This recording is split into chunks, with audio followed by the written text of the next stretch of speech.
Hello, my name is Michael Harris. For this discussion, I am giving the definition of death on a biological, legal, and ethical level.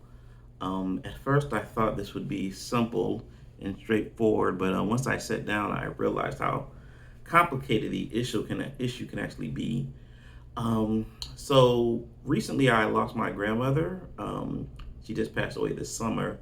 I was close to my grandmother. She helped raise me and my siblings.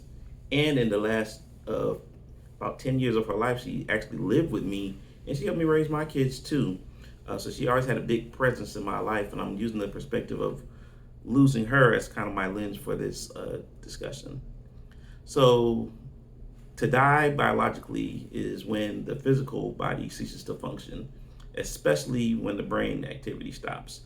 My grandmother's dying process was pretty slow.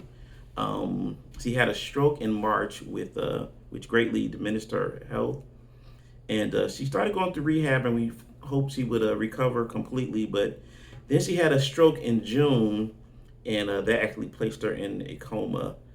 And then on July 27th, the hospital informed us that she had passed away, and that was actually the day before my birthday. Um, Legally, it kind of set some things in motion. Kind of the thing that made it real was getting her death certificate, and that kind of was the legal, representation of that. She was no longer on this earth. And once we had that, we put a lot of other legal affairs in order, her bank accounts, different retirement things he had set up. And for me and my mom, it kind of made the whole situation real, especially when we had to go to the funeral home and set up her cremation. Um, Ethical definition of death, that was kind of hard for me to grasp and understand. So, from a counting perspective, there's certain, according to the video from this week, there's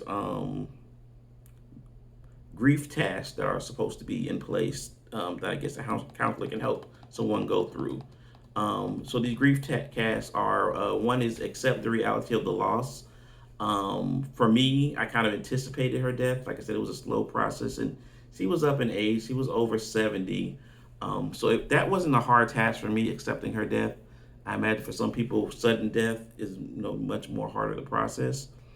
The next step is working through the pain, helping the bereaved working through the pain. The textbook says that culture plays a role in how grief is expressed. And it's weird because also if you're in a culture and you kind of deviate from the expectations, people kind of look at you. It can get awkward. I know me personally. I'm from the African American culture, and for death, we get really. It's okay to be expressed. Really express yourself, cry, scream, a lot of things. And I didn't fit that stereotype initially, and it kind of threw my wife off. She was like, "Are you okay? Are you upset? Or I expect you to be, more." And I was like, "I'm okay.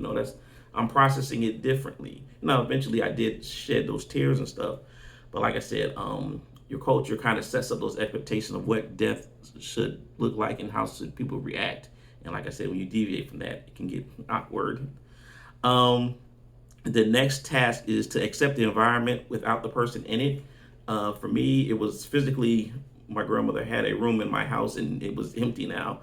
And that was an adjustment for everyone, for me, my kids, even my siblings who would come to my house to visit her. She was no longer there.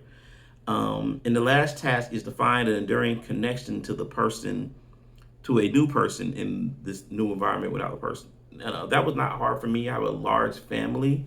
So, we all leaned on each other, and that definitely helped the grieving process.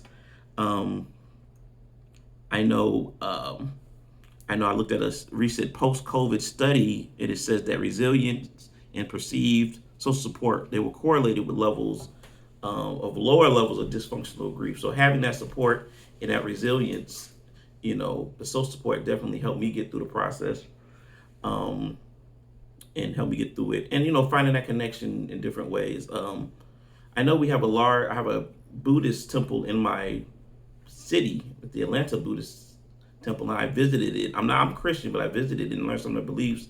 And I know they believe in reincarnation, so they have the view that the soul is reborn and always exists on the earth. Now, I come from a Christian background, so I don't have those same views, but in a way, it's kind of similar.